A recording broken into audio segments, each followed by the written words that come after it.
नमस्कार. कर्मण्यवाधिकारस्ते मा फलेषु कदाचन. आजचा आपला जो विषय आहे Maharashtra regional and town planning ॲक्टमधला डेव्हलपमेंट प्लॅन चॅप्टर 3 आहे त्यामधलं. त्या कायद्याचं सेक्शन 21 ते 42 असे सेक्शन जे हे डेव्हलपमेंट प्लॅनच्या संदर्भातले आहेत. आता डेव्हलपमेंट प्लॅन करण्याची जी जबाबदारी आहे ती प्लॅनिंग ॲथॉरिटीची आहे. प्लॅनिंग ॲथॉरिटी म्हणजे लोकल ॲथॉरिटी किंवा special planning authority appointed by the government किंवा slum rehabilitation authority. Generally planning authority म्हणजे म्युन्सिपॅलिटी, म्युन्सिपल कॉर्पोरेशन हे सर्व प्लॅनिंग ॲथॉरिटीमध्ये येतात. तर या कायद्याचे सेक्शन 21 प्रमाणे हा डेव्हलपमेंट प्लॅन करण्याची जबाबदारी ही प्लॅनिंग ॲथॉरिटीची आहे. आणि जर प्लॅनिंग ॲथॉरिटीने जर नाही केलं तर डायरेक्टर ऑफ टाउन प्लॅनिंग यांना ते सर्व अधिकार दिलेले आहेत. बऱ्याच केसेसमध्ये असं दिसतंय की बहुतांश सर्व केसेसमध्ये प्लॅनिंग ॲथॉरिटीने कुठलाही डेव्हलपमेंट प्लॅन तयार केलेला नसतो. त्यामुळं नाविलाजाने डायरेक्टर ऑफ टाउन प्लॅनिंग यांना अधिकारी नेमून हा डेव्हलपमेंट प्लॅन करणं भाग पडतं आहे. प्रश्न असा येतो की लोकल ॲथॉरिटी का डेव्हलपमेंट प्लॅन करत नाहीत? ते एकच लक्षात येईल की लोकनियुक्त जे प्रतिनिधी असतात त्यांच्यामध्ये तेवढी कॅपॅबिलिटी नसते की लांबचा दृष्टिकोन करून आपल्या शहराचं नियोजन कसं करावं, आपल्या एरियाचं नियोजन कसं करावं, त्यांची तेवढी क्षमता नाही असं निदर्शनास यायला लागलेले. म्हणून लोकप्रतिनिधी जर चांगल्या पद्धतीचे असतील, त्यांच्यामध्ये पुढचं व्हिजन असेल, शहराचं प्लॅनिंग कसं असावं त्याचं त्यांना जर ज्ञान असेल तर वेगळ्या अथॉरिटी काय अपॉइंट करायची गरज नाही.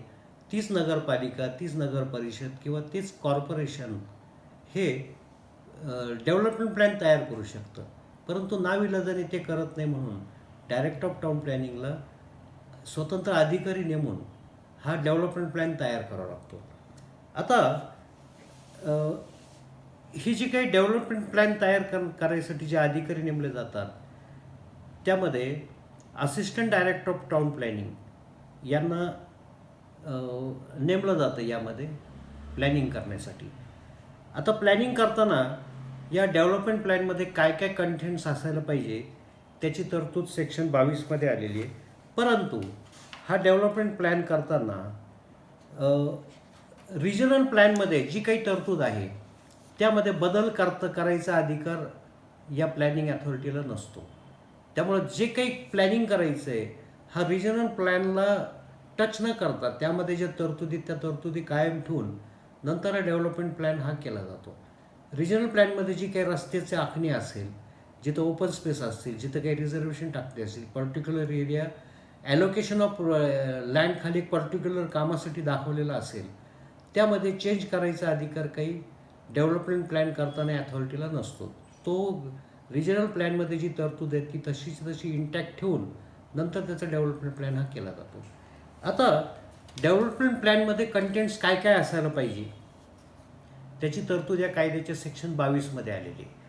त्याप्रमाणे वेगवेगळ्या कारणासाठी ज्या काही जमिनीची गरज आहे त्या पद्धतीने ॲलोकेशन ऑफ लँड करण्याची तरतूद आहे. फॉर एक्झाम्पल हा डेव्हलपमेंट प्लॅन जो होतो तो लोकल ॲथॉरिटीचा जो एरिया आहे त्या एरियाच्या बाबत होतो. एक फॉर एक्झाम्पल आपण धरू, कॉर्पोरेशन एरियाचा डेव्हलपमेंट प्लॅन करायचा आहे. तर कॉर्पोरेशन एरियामध्ये जिथं जिथं जमिनीचा वापर हा शेतीसाठी केला जातो ती जमीन ही शेतीसाठी म्हणून दाखवली जाते सुरुवातीला.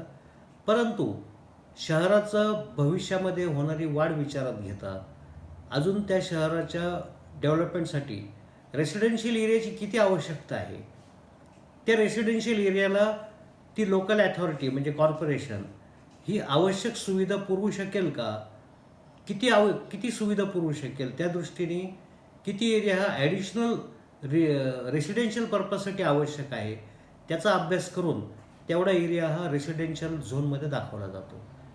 ज्या एरियामध्ये रेसिडेन्शियल डेव्हलपमेंट करणं हे शक्य नाही आहे काही कारणामुळे, तर तो एरिया हा ॲग्रिकल्चर झोनमध्येच दाखवला जातो. किंवा काही एरियामध्ये इंडस्ट्रियल डेव्हलपमेंट करणं आवश्यक आहे फ्युचर प्लॅनिंग करताना, असा एरिया इंडस्ट्रियल झोनमध्ये दाखवला जातो. त्यामुळे असा इंडस्ट्रियल झोन दाखवताना त्या एरियामध्ये लागणाऱ्या ज्या बेसिक ॲम्युनिटीज आहेत, इलेक्ट्रिसिटी असेल, पाण्याचं नियोजन असेल, हा त्या भागामध्ये होणं आवश्यक आहे. म्हणजे तो एरिया दाखवताना त्यांना या सगळ्या बेसिक सुविधा देता येतील का, असा विचार करून तो एरिया दाखवला जातो. पुन्हा रस्त्याचं नियोजन करणं आवश्यक असतं. जुनं शहर आहे, त्या शहरामधले रस्ते खूप अरुंद असतात. तेव्हा त्याचा विचार करून रस्ते किती रुंद करणं आवश्यक आहे, त्याचं नियोजन केलं जातं. पुन्हा शहराचे जे काही रस्ते ते जर अपूर्ण वाटत असतील, शहराभोवती काही रिंग रोड करणं गरजेचं असेल, रिंग रोडची प्रोव्हिजन केली जाते त्यामध्ये. त्यामुळे पुन्हा कमर्शियल पर्पजसाठी काही लँड दाखवणं आवश्यक असेल तर कमर्शियल पर्पजची प्रोव्हिजन त्यामध्ये केली जाते. रिक्रिएशन म्हणजे सर्वसामान्य लोकांचा विचार करून रिक्रिएशनसाठी काही जर एरिया आवश्यक असेल तर तो रिक्रिएशन एरिया म्हणून त्याच्यात दाखवला जातो. पुन्हा काही पब्लिक पर्पजसाठी काही जर जमीन लागत असेल, स्कूल्स असेल, हॉस्पिटल्स असेल, कॉलेज असेल, एज्युकेशन इन्स्टिट्यूशन असेल, हेल्थ इन्स्टिट्यूशन्स असतील, मार्केट असेल, सोशल वेलफेअरसाठी असेल, कल्चरल इन्स्टिट्यूशन, थिएटरसाठी असेल किंवा पब्लिक एंटरटेनमेंट असेल, पब्लिक असेंब्लीसाठी असेल, museum, art gallery, religious building किंवा गव्हर्नमेंट बिल्डिंगसाठी काही जर प्रोव्हिजन करायची असेल तर तशी तरतूद या प्लॅनमध्ये केली जाते आणि त्या पर्पजसाठी जमीन रिझर्व ठेवण्याची तरतूद आहे. परंतु हे रिझर्वेशन ठेवताना आजची परिस्थिती पाहता किती जमीन, किती लँड या पर्पजसाठी उपलब्ध आहे आणि भविष्याची तरतूद पाहताना किती एरियाची आवश्यकता आहे याचा पूर्ण अभ्यास करून त्याची तरतूद करणं आवश्यक असतं. सपोज कॉर्पोरेशन एरियामध्ये आता स्कूल्स किती आहेत कॉर्पोरेशनचे, ते सर्व स्कूल्स आता भरलेले आहेत का, काही स्कूल्स वेकंट आहेत. पुन्हा आजचं पॉप्युलेशन विचारात घेता अजून किती स्कूलची रिक्वायरमेंट असेल, कुठल्या भागामध्ये स्कूल्स ठेवणं आवश्यक आहे याचा विचार करून स्कूलसाठी तरतूद पाहिजे. दुसरं गार्डन आहे. आता गार्डनसाठी रिझर्वेशन ठेवताना त्या एरियाचा विचार करून या एरियामध्ये लोकॅलिटी किती आहे, त्यांना किती गार्डनची आवश्यकता आहे, आज गार्डन किती उपलब्ध आहेत, मग ॲडिशनल गार्डनसाठी काय तरतूद करता येतील याचा विचार करून गार्डनसाठी करायला पाहिजे. किंवा कमर्शियल असेल, कमर्शियल हब किती अवेलेबल आहे तिथे, त्यामधून अजून किती आवश्यकता आहे त्याचा सर्व अभ्यास करून करायला पाहिजे. उगीचच गरज नसताना रिझर्वेशन टाकून देणं हा त्याच्यामागचा हेतू नाही. कारण बऱ्याच वेळा असं प्लॅनिंग करताना आढळून येतं आहे की एका पर्टिक्युलर भागामध्ये भरपूर स्कूल्स आहेत, असं असताना स्कूलसाठी रिझर्वेशन दाखवलेले आहेत. एक पर्टिक्युलर भागामध्ये खूप मोठ्या एरियामध्ये लेआउट सँक्शन झालेले आहेत, त्या लेआउटमध्ये 10% एरिया ओपन स्पेस म्हणून सोडलेला आहे. असं असतानाही एरिया अंडर ओपन स्पेस खूप मोठ्या प्रमाणात रिझर्वेशनमध्ये ठेवलेला आहे. तर अशा पद्धतीने न ठेवता त्याचा पूर्ण अभ्यास करून खरंच किती एरियाची गरज आहे त्याचा विचार करून त्याचं नियोजन करणं आवश्यक असतं. पुन्हा प्लेग्राऊंड असेल, स्टेडियम असेल, झुऑलॉजिकल गार्डन असेल, ग्रीन बेल्ट असतील, नॅचरल रिसोर्सेस असतील, सँच्युरीज, डेअरीज, अशा वेगवेगळ्या कारणासाठी ॲलोकेशन ऑफ लँड रिझर्वेशनची प्रोव्हिजन यामध्ये आहे. पुन्हा ट्रान्सपोर्ट कम्युनिकेशन, आता रिजनल प्लॅनवर लेक्चर देताना मी बोललो होतो, पुन्हा तोच रिपीट करतो मी आता. समजा शहरामध्ये वेगवेगळे मार्गाने गावाला जोडणारे रस्ते असतात. शहरामध्ये कुठलंही ट्रक्स किंवा वाहन एंट्री करताना काही अडचणी असतात. त्या दृष्टीने बऱ्याच वेळा ट्रक ड्रायव्हर्स काय करतात, त्यांच्या ट्रक्स हे रस्त्याच्या कडेला उभ्या करतात आणि नंतर शहरामध्ये ते एंट्री करतात. तर अशा परिस्थितीमध्ये रस्त्यामध्ये ट्रक्स उभे असल्यामुळं बरेच अपघात होण्याची शक्यता असते किंवा त्यांना त्यांचे जे काही ट्रक्सना जे काही ॲम्युनिटीज पाहिजेत त्या मिळत नाही आहेत, त्या सुविधा मिळत नाहीत. म्हणून ट्रक टर्मिनस म्हणून अशी काही रिझर्वेशन ठेवण्याची तरतूद यामध्ये आहे. त्यामुळे जिथे 2 रोड एकत्र मिळालेले असतात त्या रोडच्या जंक्शनला ट्रक टर्मिनस ठेवले जातात मोठमोठ्या एरियामध्ये. मग त्यामध्ये ट्रक्स उभ्या करण्याची तरतूद असते, त्यांना रिपेअरिंगसाठी प्रोव्हिजन असते. तिथे त्या ट्रक ड्रायव्हरला काही हॉल्ट करायचं असेल त्याची तरतूद तिथं करायला पाहिजे. तिथे त्याला फ्युएलची प्रोव्हिजन पाहिजे. अशी सर्व तरतूद ही केली जाते. पुन्हा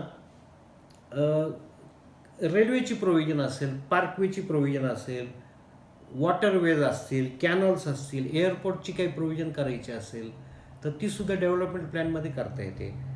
पुन्हा वॉटर सप्लाय म्हणजे शहराचा विचार करून पिण्याला किंवा इतर वापराला जे जे काही पाणी उपलब्ध आहे त्याचं कसं नियोजन करता येईल त्याचं सुद्धा नियोजन यामध्ये करता येतं.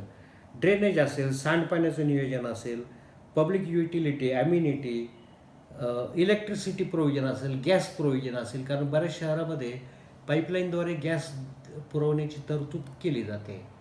त्यामुळे आता हळूहळू एक एक शहरामध्ये पाईपलाईनद्वारे गॅस पुरवला जातो. त्या दृष्टीने कसं नियोजन करता येईल, गॅस डेपो कुठं असेल, त्याचे पाईपलाईन्स कुठून कशा केल्या जातील त्याचंही नियोजन केलं जातं. पुन्हा कम्युनिटी फॅसिलिटी या दृष्टीने रिझर्वेशन करता येतं. पुन्हा इंडस्ट्रीयल साईट असतील, इतर वेगवेगळ्या पद्धतीचे साईट्स असतील, नॅचरल सँच्युरी, लँडस्केपिंग म्हणजे आता काही नैसर्गिक ठिकाणं आहेत ते प्रिझर्व करणं गरजेचं आहे. पुन्हा काही जर काही फ्लड कंट्रोल लाईन ठेवणं गरजेचं असेल तर शहरातून एक नदी वाहते आहे किंवा ओढे नाले आहेत आणि त्याला सतत पूर येतात. त्यामुळं पूर येत असताना त्याची फ्लड लाईन म्हणजे पूररेषा निश्चित केली जाते.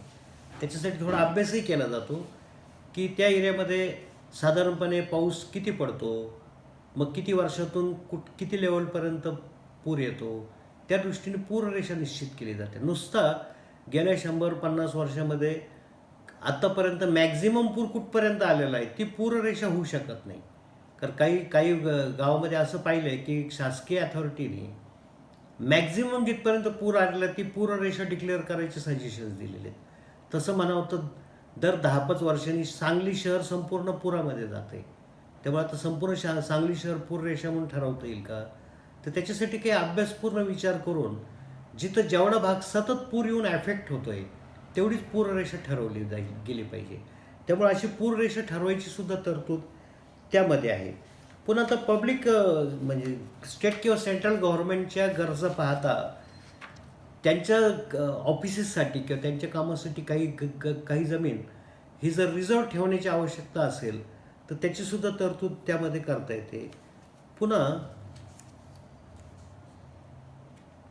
तर अशा पद्धतीने वेगवेगळ्या कारणासाठी जर जी काही जमिनीची आवश्यकता असेल त्या कारणासाठी त्या प्लॅनमध्ये तरतूद करायची प्रोव्हिजन आहे.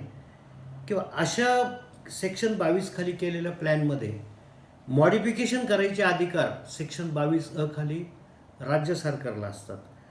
आता हे प्लॅनिंग केल्यानंतर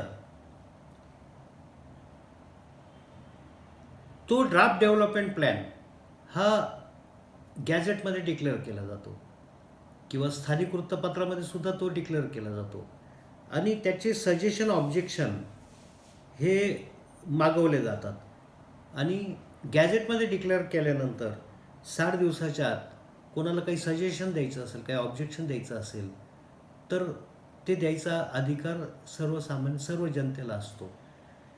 आणि ते सजेशन ऑब्जेक्शन दिल्यानंतर जी काही प्लॅनिंग कमिटी असते तर प्लॅनिंग कमिटी जी असते ती लोकल अथॉरिटीचे 3 स्टँडिंग कमिटीचे मेंबर्स त्यामध्ये असतात आणि डायरेक्टर ऑफ टाउन प्लॅनिंगने नेमलेले त्यामधले तज्ज्ञ काही लोक असतात.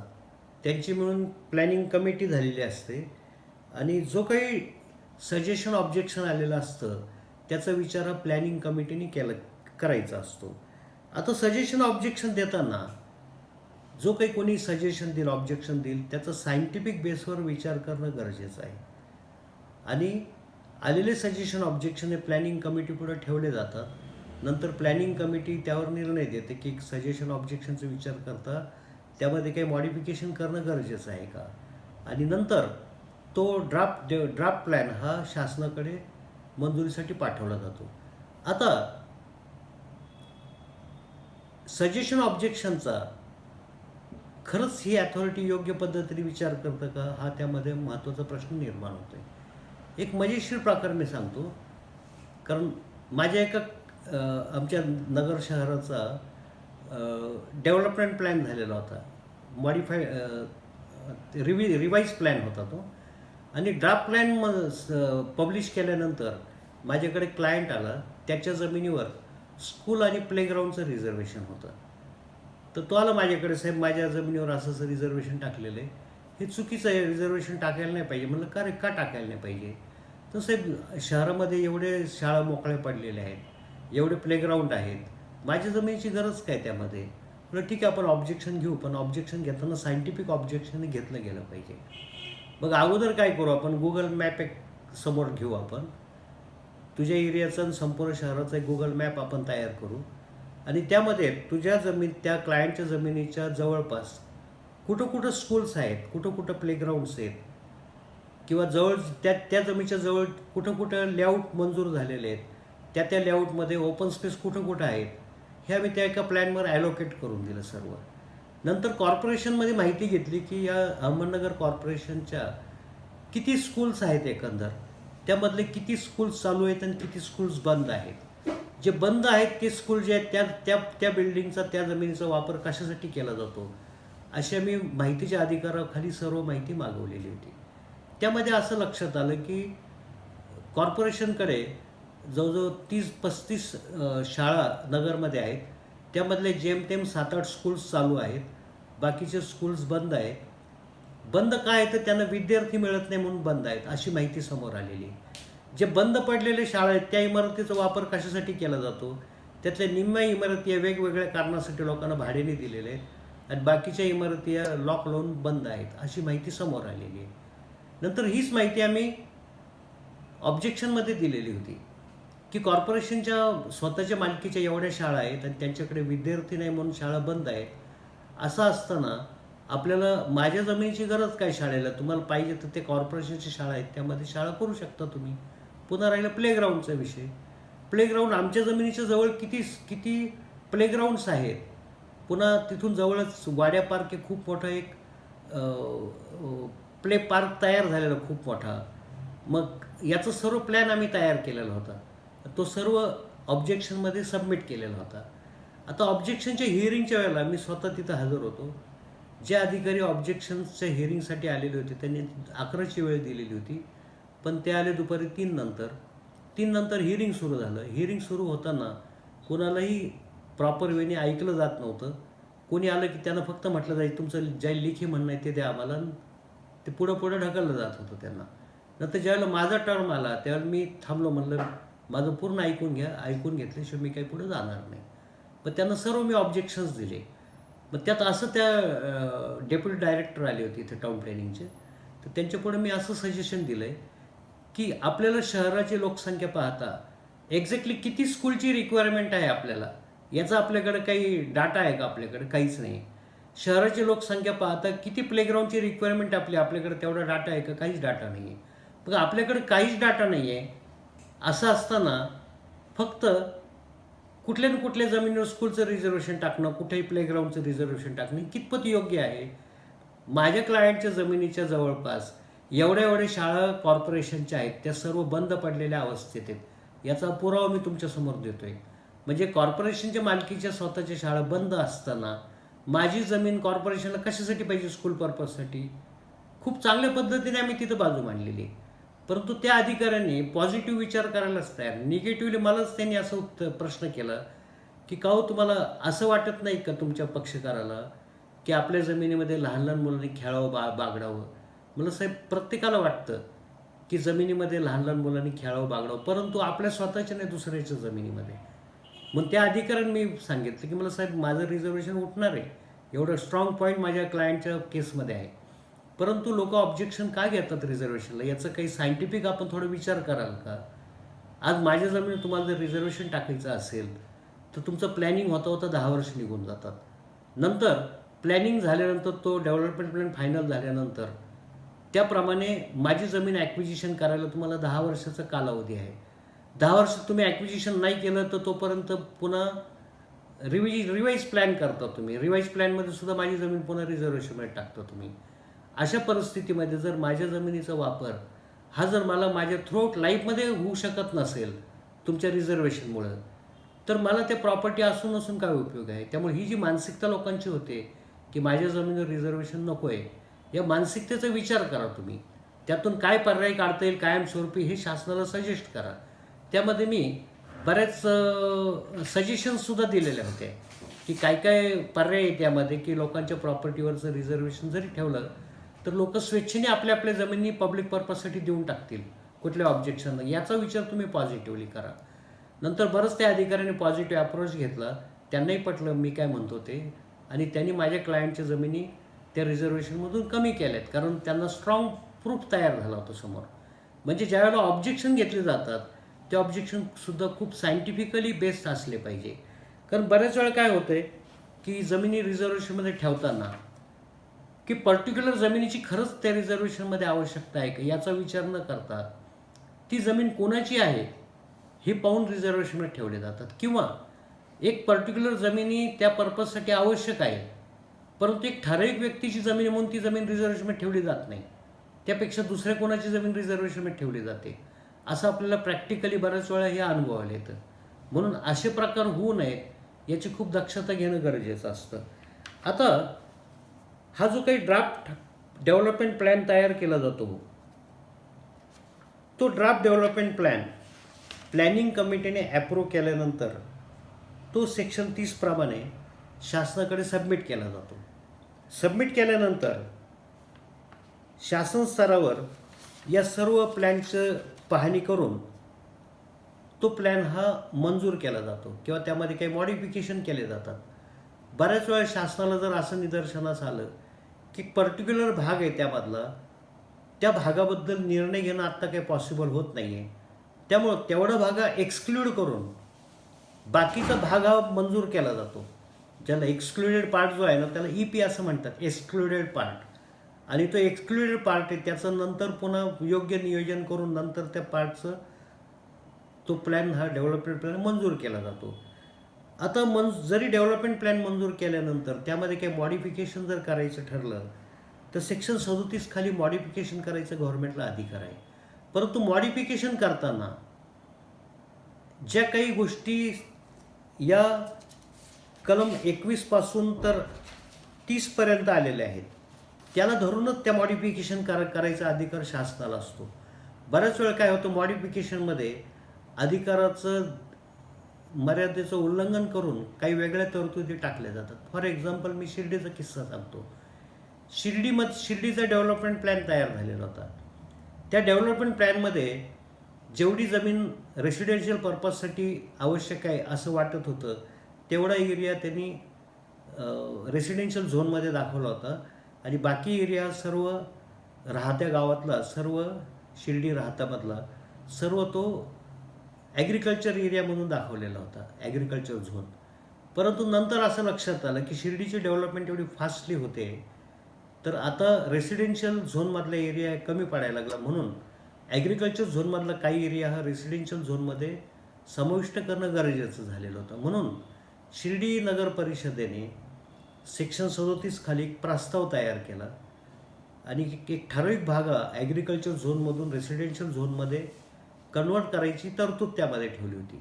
त्या प्लॅनवर सजेशन ऑब्जेक्शन आले, त्यानंतर तो ड्राफ्ट प्लॅन तयार झाला, तो गव्हर्नमेंटकडे सबमिट झाला. गव्हर्नमेंटने मान्य केलं की हा एरिया हा रेसिडेन्शियल झोनमध्ये ठेवणं आवश्यक आहे, परंतु त्यामध्ये काही कंडिशन्स टाकले गेले की हा जो काही भाग आहे जो आत्ता रेसिडेन्शियल झोनमध्ये समाविष्ट केला जातो त्यामधला लेआउट मंजूर करताना 10% एरिया हा ओपन स्पेस आणि 10% हा एरिया हा ॲम्युनिटी स्पेस असं मिळून एकंदर 20% एरिया हा लोकल ॲथॉरिटीकडे म्हणजे नगर परिषदेकडे विनामोबदला हस्तांतर करावं लागेल अशी तरतूद त्यामध्ये आलेली होती.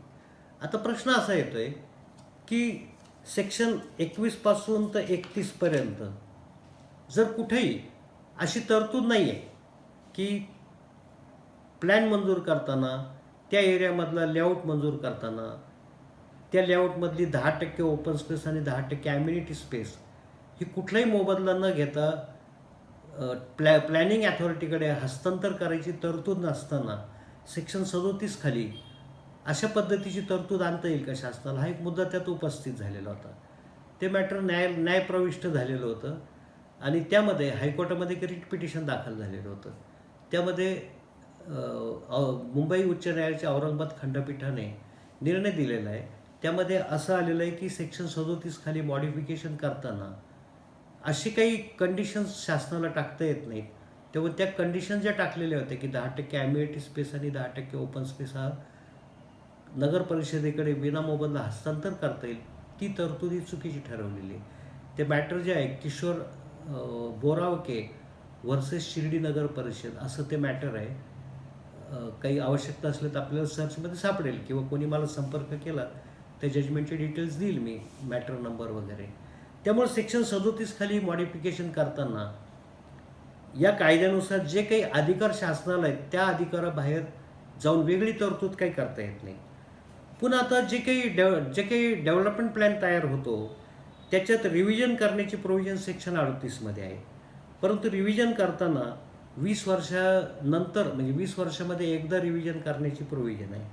आणि रिव्हिजन करताना सुद्धा सेक्शन 22 ते 31च्या सर्व तरतुदी तिथं लागू होतात रिव्हिजन करताना. परंतु रिव्हिजनमध्ये पूर्वीच्या डेव्हलपमेंट प्लॅनमध्ये जर एखादी जमीन ही एका पर्पजसाठी रिझर्व दाखवलेली असेल आणि ती गेल्या 10-20 वर्षामध्ये लोकल ॲथॉरिटीने प्लॅनिंग ॲथॉरिटीने काही ॲक्वायरही केलेली नाही आहे पब्लिक पर्पजसाठी. पुन्हा बऱ्याच वेळा काय होते की रिव्हिजनमध्ये तीच जमीन वेगळ्या पर्पजसाठी रिझर्वेशनमध्ये टाकण्यात येते. म्हणजे पहिल्या डेव्हलपमेंट प्लॅनमध्ये ती रिझर्वेशन फॉर स्कूल असेल, तो प्लॅन होऊन 10 वर्ष होऊन गेलेले आहेत. 10 वर्ष स्कूलसाठी काय ॲक्वायर केलेलीच नाही आहे. आता 10 वर्षानंतर रिव्हिजन केलं त्यामध्ये सेक्शन 38 खाली. रिव्हिजनमध्ये बऱ्याच वेळ ती जमीन पुन्हा मार्केटसाठी रिझर्वेशन दाखवली जाते. असं करणं हे उचित ठरत नाही आहे. कारण त्यामध्ये काय होतं की त्या व्यक्तीवर तुम्ही कुठपर्यंत निर्बंध टाकणार. तुम्हाला जर पब्लिक पर्पजसाठी त्या जागेची गरज होती तर 10 वर्षात का नाही ॲक्वायर केली. तर अशा परिस्थितीमध्ये जर ती व्यक्ती जर न्यायालयात गेली तर मागचा जो काही 10 वर्षाचा पिरियड आहे हा विचारात घेऊन त्याला निर्णय दिला जातो. अशी काही जजमेंट्स आहेत. सेक्शन 127 खाली परचेस नोटीस दिलेलं आहे. तर त्यामध्ये पूर्वीचा जो 10 वर्षाचा पिरियड हा विचारात घ्यावा अशी काही बरेचसे जजमेंट आहेत. म्हणून सेक्शन 38 खाली मॉडिफिकेशन करताना पूर्वीचे जे काही रिझर्वेशनमधले प्रॉपर्टी त्यावर शक्यतो रिझर्वेशन पुन्हा टाकले जाऊ नयेत याची दक्षता प्लॅनिंग ॲथॉरिटीने घेणं गरजेचं आहे. तर अशा पद्धतीने ही डेव्हलपमेंट प्लॅनची तरतूद या कायद्यामध्ये आलेली आहे. आता याचं पुढचं जे आपलं लेक्चर असेल तर तो चॅप्टर 4वर असेल, control of development and use of land included in plan असं चॅप्टर 4वर पुढचं लेक्चर आपलं असेल. तर हे लेक्चर इथे संपतो. Thank you sir.